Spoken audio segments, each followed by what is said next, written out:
We are following the developing situation in the San Diego Bay this morning. Crews still fighting a fire that erupted aboard the USS Bonhomme Richard. And hearing from the mother of a sailor who was aboard the ship when that fire broke out. And as cases rise, the county placing new restrictions on who can get a coronavirus test after revealing a testing kit shortage. ABC 10 News at 11 starts right now. ABC 10 News at 11 starts now. And we are going to start live out at Naval Base San Diego, where that fire sparked over the weekend aboard the USS Bonhomme Richard. We are expecting an update from the Navy here at any moment. You can see they're preparing for this press conference. There is a person at the podium now. Why don't we go ahead and listen in? Commander for Expeditionary Strike Group 3, Rear Admiral Philip Sobek. Philip spelled P-H-I-L-I-P. Last name Sobek, spelled S-O-B-E-C-K. Admiral Sobek.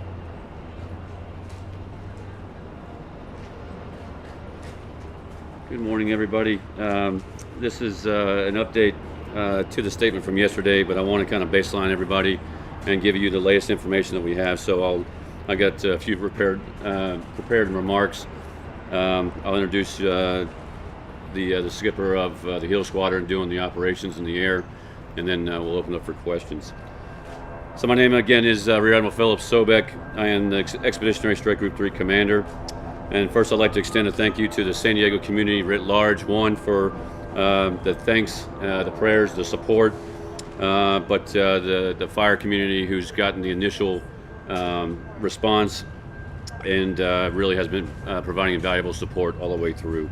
For over 24 hours, as you know, we have more than 400 brave sailors from commands all across this waterfront and around San Diego have been fighting to save USS Bonhomme Richard, along federal fire in here in San Diego.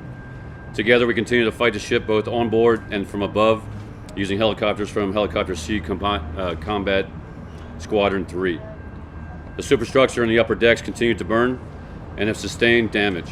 The forward mast has collapsed and the ship is listing. However, dewatering is in progress and we're keeping a good balance between both.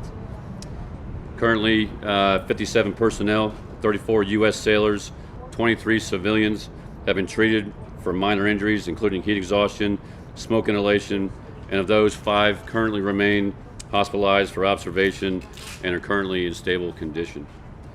As we continue to fight the fire, we remain cognizant of environmental concerns regarding the water and air quality, and we recommend following county advisories for safety out of abundance of caution.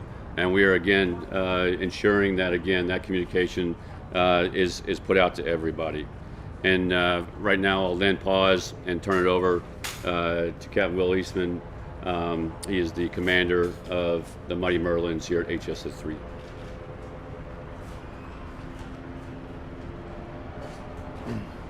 Morning, everybody. Captain Will Eastham, Commanding Officer, Helicopter Sea Combat 3. I'll do a brief statement and take any questions about today's air effort. Approximately 22:30 last night, Helicopter Sea Combat 3 inserted 3 aircraft into the aviation airborne firefighting fight. We currently have 3 aircraft on top of the BHR dropping water above the ship. We're expecting to continue air operations throughout the day and into tonight. Our mission today is to support the brave sailors and federal firefighters combating the fire on the ground. We've dropped to date over 415 buckets of water on top of the BHR. With that, I'll take any of your questions about the air fight. Can you tell us about what we know yet about the damage? Yeah, right now, again, I alluded to the superstructure damage, which you can see visibly.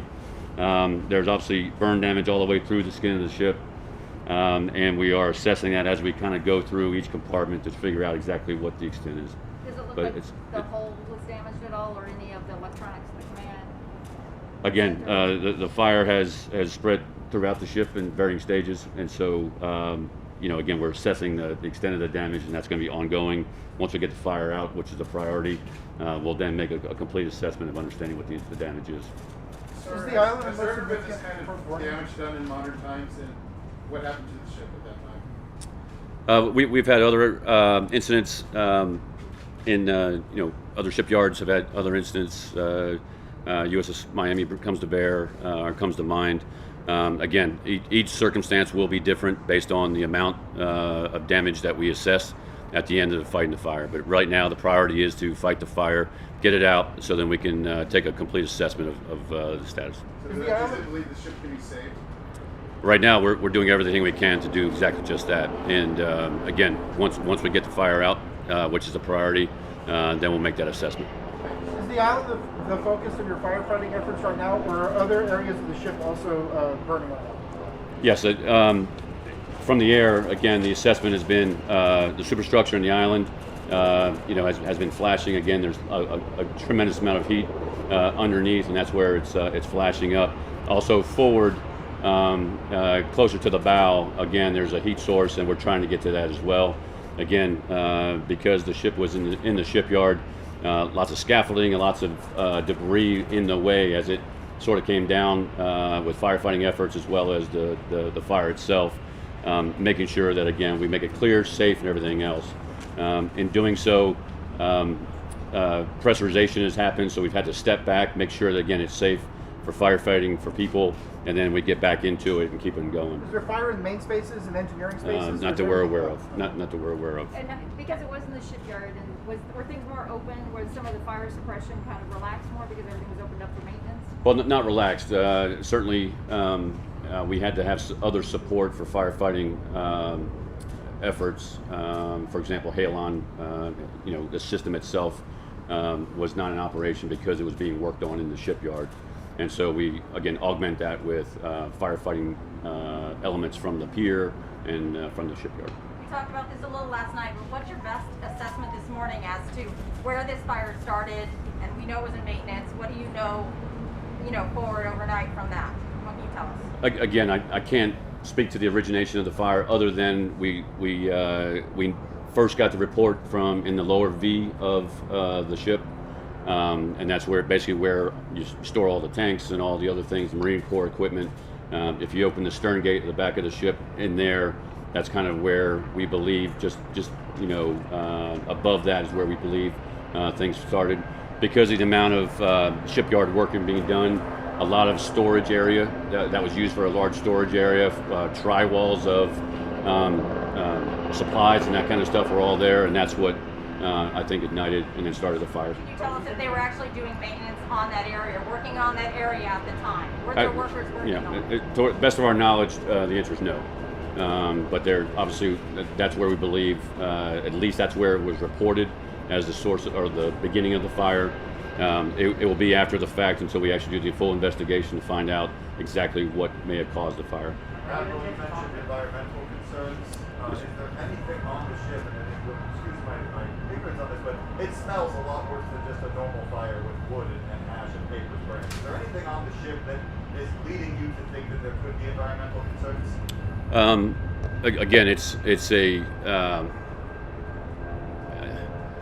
I guess to answer your question is, there's plastics that go around, cabling, and there's those kind of things. There's different, there's rags. There's all things that we use to kind of maintain the ship, clean the ship, and make sure that we're, supporting the ship kind of in the life of the ship. And so, but right now, the way we're testing and we're checking everything that we know. And we're within the EPA standards, and so again, there was nothing else on board the ship that would be toxic in nature. What about fuel? There is fuel on board, absolutely, and that's what's been our primary point of making sure that we've got a buffer between heat and where the fuel is, and the fuel is, again, estimates right now is we've got at least 2 decks between the heat source and fuel. Sir, can you speak about the injured and their status? Just what I gave you, and that's what I know.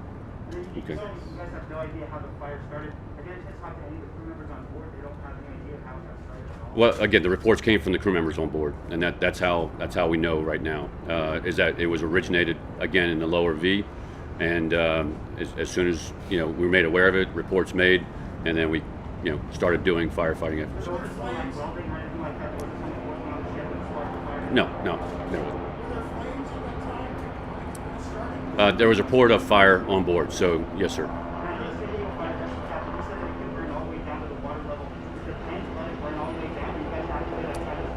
No. Again, for the last 24 hours, 400 sailors have been on board that ship to make sure that we make every effort to save that ship. Just to follow up on this question, any chemicals that could present a risk for the communities, as well as is there any risk for a possible explosion? Again, not that we're aware of, and again, we're making every possible mitigation to make sure the risk of the explosion is low. Let me just ask you, there was, of course, a fire on a ship, an explosion. You had 160 people on there. What would you say was a turning point, or what happened on that ship that saved so many people? This really could have gone possibly badly. What were the key things that were done by sailors and by the firefighters to prevent more serious injuries or even death? The bottom line is training. The response of the first action is based on the training that you just had.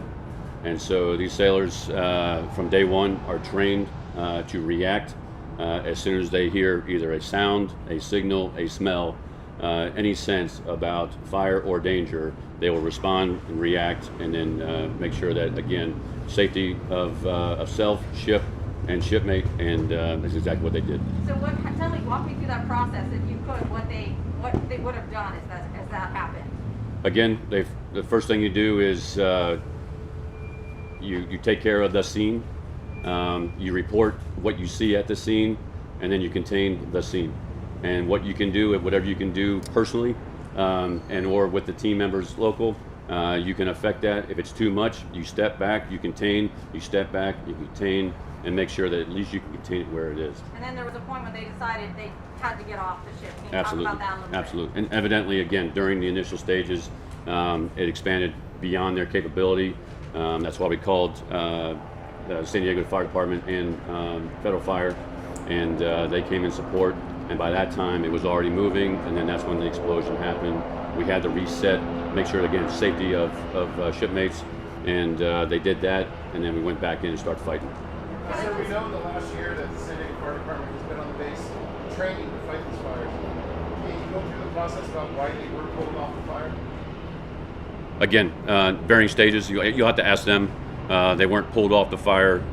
We just we work and balance team efforts about where we bring the best skill set, at the time, and they assessed it that again they can be in support of, and then Federal Fire took the lead role in the firefighting. So again, it's a team effort, it's a community effort, and you're seeing it, absolutely in true colors here.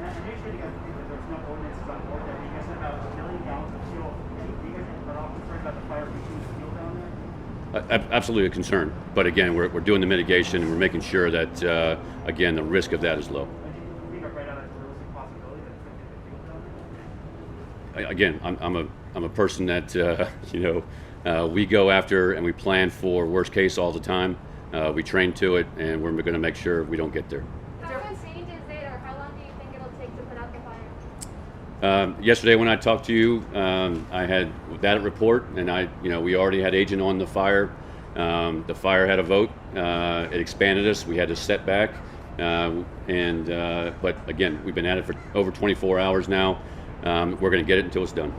So this is a fluid situation. If Absolutely. it does approach that area where the fuel is, what kind of steps would you take? I know in the past they've even sunk a ship in order to stop a fire that could result in explosion. What are the steps that you might take to mitigate? Yeah, what are you looking at? Again, right now, we're doing all those steps right now, and that's making sure we cool the deck. You're seeing again the aircraft. You want to surround the ship with cooling agent, and that's what we're doing constantly to make sure that temperature never gets down to that point. And so that's the primary means to do it. And we'll continue to assess, move, adjust, and get after it. Is that an option? And sorry, did you say there's 2 decks between the fire and the fuel? Is that correct? Roughly, and again, we assess that right now. That again, there is a good buffer between the heat sources that we're aware of and where the fuel is. Again, very dynamic situation. So. And just to make sure I understand, you said that you think the cause of the fire was in the lower V, where there was drywall that was being stored because of the construction? The tri-wall, the storage, big, what am I thinking of? Cardboard boxes, if you will, heavy-duty cardboard that has storage of rags and all different supplies for a shipyard. And that's for the maintenance. It wouldn't be normally on the ship if it's Only in shipyard, correct. Yeah. So the listing of the ship, is there water coming in from outside, or is that all firefighting water causing that list? Right now, it's firefighting. Yeah. So I think we have time for just one more question. We've heard, sir, from She hasn't had a question. Let me get that.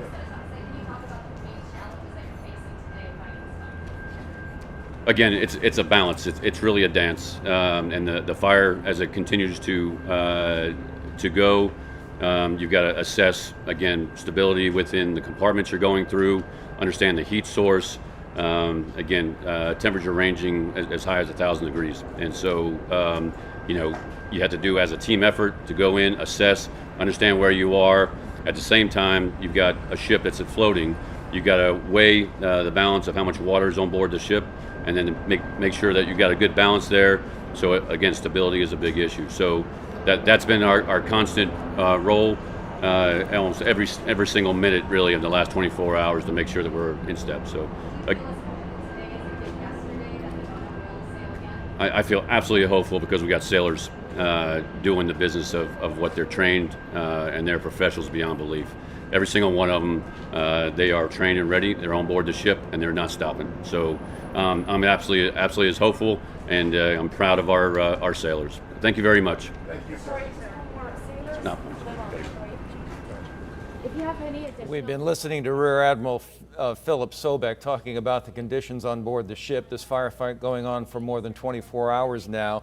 As far as where it started, not quite sure. Near the back of the ship, he said, possibly in a storage area.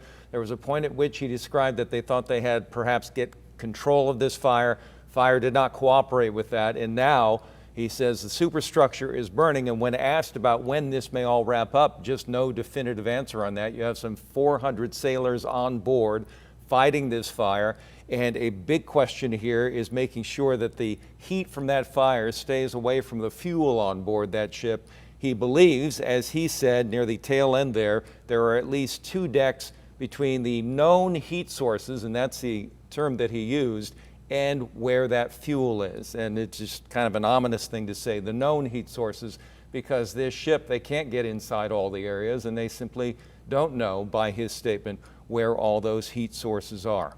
One of the other big questions is all this smoke that is going out over the county, and people can smell this all over the county. I know here at our station in Webster, very strong acrid smell. We want to get to Megan Perry now. Megan, I know you're usually covering just the weather, but in this case, we've got a micro weather climate here in terms of smoke coming off of this ship. Absolutely. It's where that smoke is going, and I could smell it here in Tierra Santa. Mary, one of our reporters, said she could smell it up in Carlsbad. So yes, you can definitely notice it out there. I want to show you what's going on outside as we look from Coronado. You can actually see it is pretty hazy outside. It's not very clean air, but I will say the current air quality is actually only at a moderate level across the county. Earlier this morning, though, there was about an hour or so where current air quality was unhealthy for sensitive groups. And you could see the wind streamlines showing the direction of that wind. So for the most part, things are pretty good. But of course, whenever you can smell it really, really heavy, it's not going to be great for you. This is a look at the forecast for today for parts of the county. And of course, I'll be tracking cooling temperatures when I come back with your full forecast. Thank you, Megan. We've heard from viewers as far away as Escondido who say they have also been able to smell it. Now, we continue our team coverage with ABC 10 News reporter Marie Cornell, who spoke with a mom who says the last 24 hours have been nothing short of terrifying, knowing her son is assigned to that ship.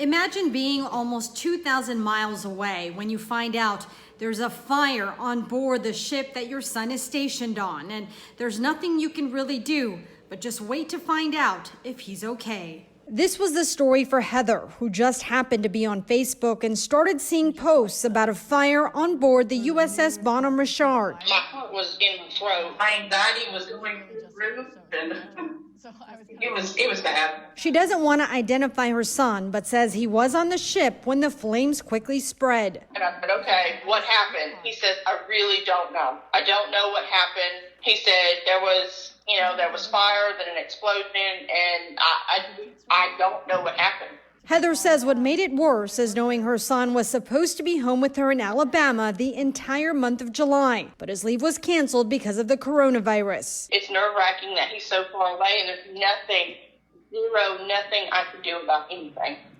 She says he's now staying with a friend off base, but has been told the sailors have to check in with their section throughout the day. Though the cause of this fire is still under investigation, Heather says she still can't believe something like this happened on board. Who would have thought something bad would happen while a ship was in port and not moving and not running and not out there in the ocean? You know, I mean, it's moored to a dock. You know, there's nothing to me. That's what I can't wrap my mind around it. Why would this even happen? But I mean, accidents happen, and I know things, you know, not everything is perfect. So Heather says her son has been told they will all have to be on standby just in case they have to return to the ship to help with firefighting efforts.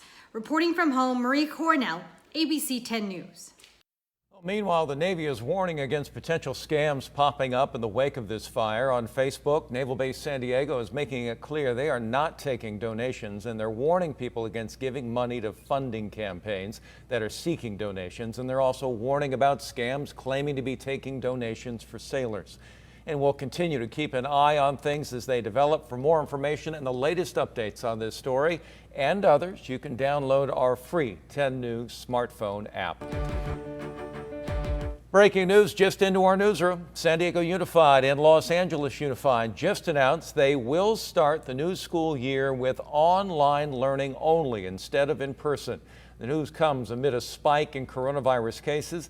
San Diego Unified instruction will resume as scheduled on August 31st. Both districts will continue planning for a return to in-person learning during the 2020-21 year as soon as health conditions allow. Hundreds more positive coronavirus cases reported by the county over the weekend, continuing the trend that we have seen in recent weeks. And now San Diego facing a new problem, a shortage of test kits. Now the county says they are restricting who can get a test. The people who can are healthcare workers, first responders and other essential workers, as well as older adults and those living in care facilities and people with underlying medical conditions and anyone who may have been recently exposed. The announcement comes as half of the counties in California, including San Diego, sit on the state's coronavirus watch list because of a rise in numbers. What's happened in California is as the cases have increased, the testing has increased in proportion, but it hasn't increased to a level where testing has outpaced the growth of cases, and the ability to contact trace has actually gone ahead of the infection and gotten control of it. Well, this all comes on the heels of a holiday weekend that in part prompted the return of restrictions across the state. No word on how this could affect the data from the 4th of July weekend. And we'll have more after we hear from county leaders later this afternoon.